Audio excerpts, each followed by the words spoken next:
بوسانة فيدرال منقصاب تقرأي كي تكبر حتى غريبهم ناب بيتحفة محضار جنرال تادس ورد ذات وحيل تقرأي موتا كم زاوية سمع الله جنرال تادس زاقنا بي كم زلز ملكة حبريتها زي موت ودمان بزحاتي زرار بلهم اب بيتحفة وحات ماخل حاول سماعات تخص مستسمع تحبيرهم إرترا لأخوات سب سلطان كم زاتو يقلت الله سلام طعنا هبلنا بيتسب بكل ميديا نساعة زحزنا محبريتات بقند نتبتات فلمنا من سنة مكتتالكم بخبر بمعدام ناب زرزر مبيلنا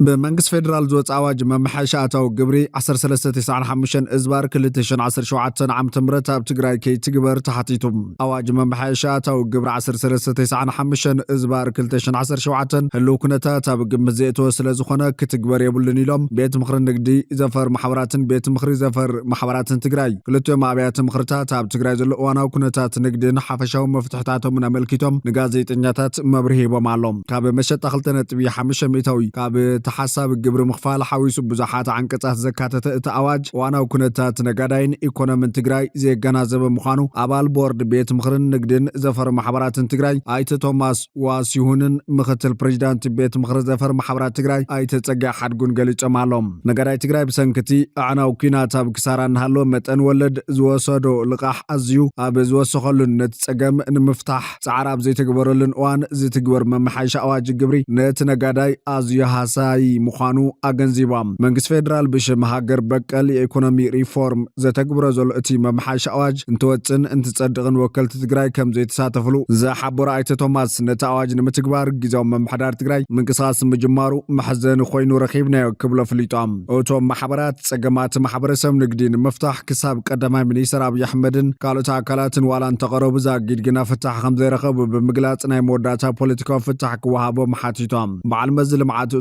تقراي أبو سنة فتات ما تعواجنا حدا عم زغمتهم أم فتات ولا كان تهلم أب فتات محلف زلف كم زلون تجمع محبرسم نقدي بزمن قدي فتح يزبل أمنت كم زي بلو من قليجام حطوتات نقادو كاب زخونة بوليتيكا تحسون تاع كم زخونة دحر محبار تجمعات نقادون إيكونومي تقراي بهتسق فتوحاتي تمالهم بمنقص فيدرال زوت أما محاش عواج أتاو قبر 1395 إزبار كلتشن 17 مدرخ مرددا كي تخايد كي تقبر زحاتو توم محبرات بسنكلقح ببانكتات تتحاز نبرتات نقادو ناي محراج تقبار دو كبلون تسوي معلوم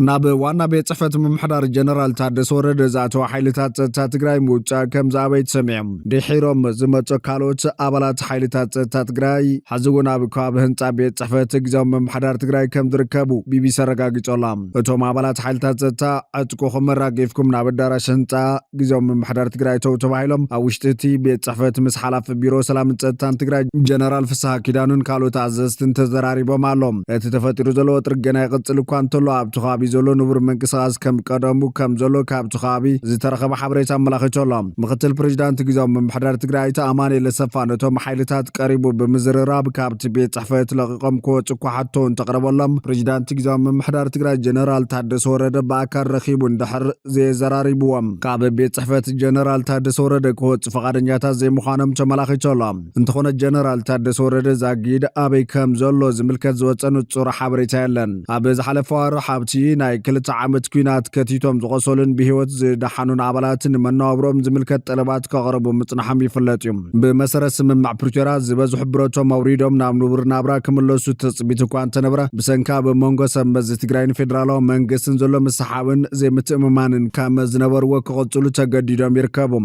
25 ሕዳር 2018 ዓም ትምረት ንግሆ ገለ አባላት ሓይልታት ጸጥታ ትግራይ ማህያን ካሊ ደገፍን ደንጉና ብዝብል ምስዕጥ ቆም ንህንጻ ግዚያዊ መምሕዳር ትግራይ ከቢዎም ሞዮም ነይሮም እቶም ዕጡቃት ክላሽንኮቭን ዲሽቃን ዝርከቦ ሙሉእ ዕጥቂ ሒዞም ካብ ርሑቕ ከባቢታት ዝመጹኦም ብሰንኪ ኩነታት ድማ ናብ ቤት ጽሕፈት ግዚያዊ መምሕዳር ትግራይ ዘምርሕ መንገዲ ተዓጽር ፊድዮም ናይ ቀረባ ኣዘዝቶም ከዘራርብዎም እኳ ተፈተኑቶም ላዕሎታ ኣዘዝቲ ይምጹልና ከም ዝበልውን ምንጭታት ሓቢሮም ድሒሩ ምስ ሓላፊ ቢሮ ሰላምን ጸጥታን ትግራይ ጀነራል ፍስሐ ኪዳኑ ከሞን ምክትል ፕሬዚዳንት ጊዜያዊ ምምሕዳር ትግራይ ኣማኑኤል ሰፋን ካልኦት ኣዘዝቲ ሰራዊትን ተራዳድዮም እቲ ተዓጽዩ ዘርፈደ መንገዲ ኣጋፋዱ ዝተኸፊት እዮም እዚ ከም ዘሎ ኮይኑ ግን ኣብታ ብሰንኪ ኣድማ ገለ ኣባላት ሓይልታት ትግራይ ኣብ ወጥሪ ትርከብ ከተማ መቐለም 25 ሕዳር 2018 ዓ.ም ሓያል ነታጉት ሰሚዓላ ጠንቂ ናይቲ ካብ ውሽጢ ሓወልቲ ሰማዕታት ትግራይ ዝተሰምዐ ነታጉ እንታይ ምዃኑ ዛጊድ ብንጹር ኣይተረጋገፀን በቲ ምፍንጃር ኣብ ሰብ ዝበፅሕ ሓደጋ ከም ዘየለግና ጋዜጠኛ ቢቢሲ ኣብቲ ቦታ ተረኺቡ ኣረጋጊጾላ ብኻልእ ሓበሬታ 25 ሕዳር 2018 ዓ.ም ኣብ ሃገረ ሱዳን ማእኸል ማዕቀብ ስደተኛታት ተጋሩ ተነድባ ሓደጋ ባርዕ ሓዊ ከም ዘጋጠመ ግዳያት ሓቢሮም እቲ ሓደጋ ባርዕ 25 ሕዳር 2018 ዓ.ም ድሕሪ ሰዓት 8 ዘጋጠመ ኮይኑ ብርክት ዝበሉ ገዛውቲ ከም ዝተቃጸሉን ንብረታት ካብ ጥቕሚ ወጻኢ ከም ዝኾኑን ተፈሊጦም ዛጊድ ኣብ ላዕሊ ህይወት ሰብ ዝበፅሕ ሓደጋ ብንጹር ኣይተገለጸን ቅድሚ ሕዚ እውን ኣብቲ ሃገር ዝርከባ ማእኸላት ማዕቀብ ተደጋጋሚ ሓደጋ ባርዕ ሓዊ ኣጋጢሙ ብርክት ዝበሉ ወገናት ህይወቶም እንትሓልፍ ብዙሓት ኣባይቲ ምስ ሙሉእ ንብረቶም ተቃጺሎም ካብ ጥቕሚ ወጻኢ ኮይኖም እዮም ብሰንኪ መንነቶም ካብ ዓዶምን መረበቶምን ብሓይሊ ዝተሰጎጉ ላዕሊ 70,000 ስደተኛታት ተጋሩ ኣብ ሱዳን ዝተፈላለያ ማእኸላት ማዕቀብ ዓቂቦም ብጥሜትን ሕማምን ይረግፉ ከም ዘለው ጸብጻባት ይሕብሮም እቲ እንኳን መፍትሒ ብመሰረት ውዕል ፕሪቶሪያ ናብ መረበቶም መምላስ ከም ዝኾነ ድማ ተደጋጋሚ ጻውዒት እናቕረቡ ምጽንሖም ይፍለጥ እዩ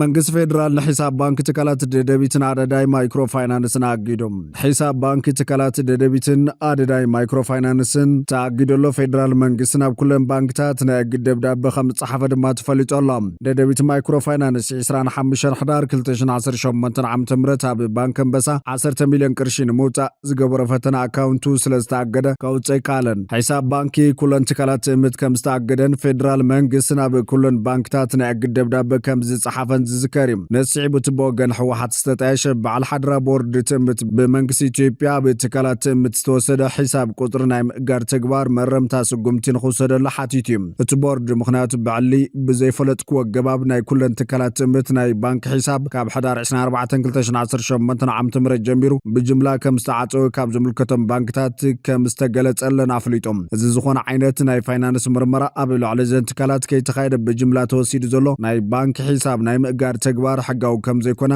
እቲ ቦርድ ኣብ መግለጺ ሓቢሮም እዚ ተግባር ብኹናት ካብ ዝበፅሕ ዕንወትን ክሳራን ንምሕዋይ ዝግበር ዘሎ ጻዕሪ ዘምክን ከም ዝኾነ ድማ እቲ በዓል ሓደራ ኣፍሊጦላ በዘን ኩባንያታት ዝመሓደሩ ብዓሰርተታት ሽሓት ዝቑጸሩ ሰራሕተኛታት እውን ክብቶን ዝገብርን ማሕበራዊ ቅልውላው ዘስዕብን ዝበለት መግለጺ መንግስቲ ኢትዮጵያ ኣብ ዘን ትካላት ዝተወሰደ ተግባር ዘይሕጋዊ ስለ ዝኾነ መረምታ ስጉምቲ ንኽወስደሉ ሓቲት እዩ እቲ መግለጺ ትካላት ምትስራሕ ዕድል ኣብ ምፍጣር ኢኮኖሚያዊ ሕውየትን ዳግመ ህንፀትን ኣብ ምርግጋጽ ግብሪ መንግስት ኣብ ምዕባይ ኤክስፖርት ኣብ ምግፋሕ ዘለዎን ግደ ኣብ ግምት ብምእታው ከመን ዘለዎን ጽፉፍ ስርዓት ኮርፖሬት ማሕደራ ኣብ ግምት ብምእታው ዝተዓጽወ ሒሳብን ብቕልጡፍ ክኽፈትን ስሩዕ ናይ ንግድን ኢንዳስትሪን ስራሕን ክቕጽል እቲ በዓል ሓደራ ብመግለጺ ሓቲቶላ ብኻልእ ሓበሬታ ብመንጎ መንግስቲ ክልል ኣምሓራን ዕጡቕ ጉጅለ ፋኖ ኣምሓራን ስምምዕነት ሰላም ተገይሮም ነቲ ሰነድ ስምምዕነት ብወገን ብሄራዊ ክልላዊ መንግስቲ ኣምሓራ ርእሰ ምምሕዳር ኣረጋ ከበደን ተወካሊ ህዝባዊ ትካል ፋኖ ኣምሓራ ካፒቴን ማስረሻ ሰጤን ተፈራሪሞም ነቲ ስምምዕነት ሰላም ሕብረት ኣፍሪካን ኢጋድን ዘደራደርዎ እንትኸውን እቲ ስምምዕነት ሰላም ብደላይነት ሰላም ክልቲኦም ወገን ዝተረኸበ ምዃኑ ተገሊጹ ይብል ካብ ሚድያታት ፌደራል ዝተረኸበ ሓበሬታ እዚ ሓዚ ምስ መንግስቲ ክልል ኣምሓራ ስምምዕ ዘላቒ ሰላም ዝፈረመ መሪሕነት ዕጡቕ ጉጅለ ፋኖ ምስ ሕወሓት ናይ ዝተገበሩ ምስጢራዊ ኣኼባታት ቅዳሕ ድምፂ ክዘርግሐ ክብል ምዝራቡ ይፍለጥ እዩ እቲ ምንቅስቓስ ፀረ ሰላም ብዓበይቲ ኣካላት ሕወሓት ይካየድ ስለ ዘሎ ኣነ እውን ኣገልጋሊ ሕወሓት ኣይከውንን የክብል ከም ዝገለጸ ዝንገረሉ ዘሎ እቲ መንግስቲ ኢዱ ዝሃበ ላዕለዋይ መሪሕነት ፋኖ ማስረሻ ሰጤም ምስ ሕወሓት ዝተኻየዱ ምስጢራዊ ኣኼባታት ብድምፂ ዝተቐድሑ ዘረባታት ንመንግስቲ ከረክብን ናብ ህዝቢ ክዝርግሕን ቃል ምእታዊ ይፍለጥ እዩ ብፍላይ ድማ ናይ ምስጢራዊ ኣኼባ ድምፂ ዘመነካሴ ምሬ ወዳጀን ሃብቴን ምስ ዓበይቲ መራሕቲ ሕወሓት ይሰርሑ ከም ዘለው ብንጹር ተፈሊጦ ኢሉ ብዘይካ መሪሕነት ሕወሓት ብዘመነ ቢሎም ዝወደብዎም ዕጡቓት ንዕላሞም ክጥቀምሎም ከም ዝሓስቡን እዚ ድምፂ እዚ ነቲ ሸርሒ ከም ዘቃልዖን እቲ ላዕለዋይ ኣዛዚ ይገልጽ። ህወሓት ምስዕቶ ጉጅለ ፋኖ ይራኸብ ዝብል ተደጋጋሚ ክስታት እኳ እንተቐረበሉ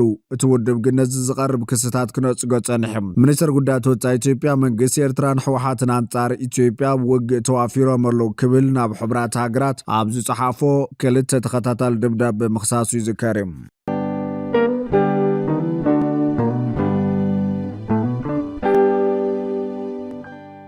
ኤርትራ ልኡኻት ሰበስልጣን ከም ዝኣተው ይግለጽ ኣሎ። ኣስመራ ሓደሽቲ ወከልቲ ሩስያን ሕብረት ኣውሮፓን ዝርከብዎም ኣምባሳደራት ወረቐት ስርሖም ረኪቦም። ናብ ኤርትራ ዝተመዘዙ ቆምትን ዝወርትን ኣምባሳደራት ዝተፈላለዩ ሃገራት ንፕሬዚዳንት ኢሳያስ ኣፈወርቂ ወረቐት ስርሖም ረኪቦም ኣሎም። መንግስታዊ ማዕኸናት ዜና ከም ዝሓበርዎ እቶም ቆምቲ ኣምባሳደራት ናይ ሩስያ ኦለግ ፔተረንኮ ወኪል ንግስነት ስዑድ ዓረብ ኣምባሳደር መሻል ሓምዳን ቢ አልሮጊ ኣምባሳደር ሱዳን ኦስማ ኣሕመድ ዓብዱ ልባሪ ከምኡን ወኪል ሕብረት ኣውሮፓ ጆዋና ዳርማኒን እዮም። ዝወርታ ኣምባሳደራት ኣውስትራልያ፣ ፖላንድ፣ ማውሪታንያን፣ ዛምቢያ፣ አይቮሪ ኮስት፣ ሩዋንዳን ስሪላንካን እውን ኣብታ ርእሰ ከተማ ኣስመራ ወረቐት ስርሖም ነቲ ፕሬዚዳንት ኣረኪቦም ኣሎም። እዚ ከም ዘሎ ኮይኑ ልኡኽ ባይቶ ፀጥታ ሕብራት ሃገራት ድሕሪ 14 ዓመታት ናብ ሶርያ ዓዶ ተካይዱ። ንኹለን ኣብያተ ባይቶ ፀጥታ ዝውክል ልኡኽ ሕብራት ሃገራት ድሕሪ 14 ዓመታት ንፈለመዋን ናብ ሶርያ ዓዶት ንምክያድ 25 ሕዳር 2018 ዓ.ም ናብ ከተማ ደማስቆ ከም ዝኣተወ ማዕኸናት ዜና ዓለም ሓቢረን። እቲ ጉጅለ ልኡኽ ነቲ ብስርዓት በሽር አልአሳድ ዝተፈጸመ መጥቃዕት ንሱ ዘስዕብ ዕንወትን ኮሊሉ ከም ዝተዓዘበ ኣገልግሎት ዜና ሶርያ ሳና ሓቢሩ። እቲ ልኡኽ ኣብ ዕደቱ ብቋሚ ወኪል ሶርያ ኣብ ሕብራት ሃገራት ኢብራሂም ኦላቢ ተዓጅቡ ኣብ ከተማ ደማስቆ ንዝርከቡ ቅርስታት እውን ተዓዚቦላ። እቲ ንቐዳማይ ዓመት ጽምብል ውድቀት ስርዓት በሽር አልአሳድ ምኽንያት ገይሩ ናብ ሶርያ ዝበጽሐ ልኡኽ ምስ ፕሬዚዳንት ኣሕመድ አልሽራ ተራኺቡ ከም ዝተዘራረበ እውን ተገሊጹ። ቤት ጽሕፈት ሚድያ ሚኒስተር ጉዳያት ወጻኢ ሃገር ኣብ ዝሃቦ መግለጺ ትዕዶት ንሓዳሽ ሶርያ ዝተዋሃበ ህግራዊ ደገፍ ዘንጸባርቕ ምዃኑን ድሕሪ ምፍራስ እቲ ናይ ቀደም ስርዓት ተሓድሽ መንግስቲ ኣብ ምሕያል ዳግም ህንጸትን ምርግጋጽ ላዕላውነትን ሶርያ ንዝገብሮ ዘሎ ጻዕሪ ዘረጋግጽን ምዃኑ ገሊጹ። ብኻልእ ሓበሬታ ቀዳማይ ሚኒስተር ሶማል ንትራምፕ ግብረ መልሲ ሂቡ። ቀዳማይ ሚኒስተር ሶማል ሓምዛ ዓብዲ ባር ኣብቲ ፕሬዚዳንት ኣሜሪካ ትራምፕ ብዛዕባ ሶማልን ኣብ ኣሜሪካ ዝርከቡ ሶማልያውያን ስደተኛታት ነትኪሩ ዝሃቦ ዘናእስ ርእይቶ ብዝምልከት ብማዕኸናት ዜና ውሽጢ ሃገር ንዘቕረበሉ ሕቶ መልሲ ተዘይሃብና ልሓይሽ ክብል ሸፈፊሉ ሓሊፍዎም። ትራምፕ ንዓና ሶማላውያን ጥራይ ኮነን ጻረፍ ክብል ከዓ ንምንታይ ክምልሰሉ ከም ዘይደለ አብሪሆም። ሶማላውያን ጽግዕተኛ መንግስቲ እምበር ንመንግስትና ዝጠቕምዎ ነገር ውሕድ ክብል ዘናእሰ ትራምፕ ንሃገርና ከምዚ ዓይነት ጓሓፍ ክንእክበላ ኣይንድልን ክብል እውን ተጻሪፉ ነይሩ።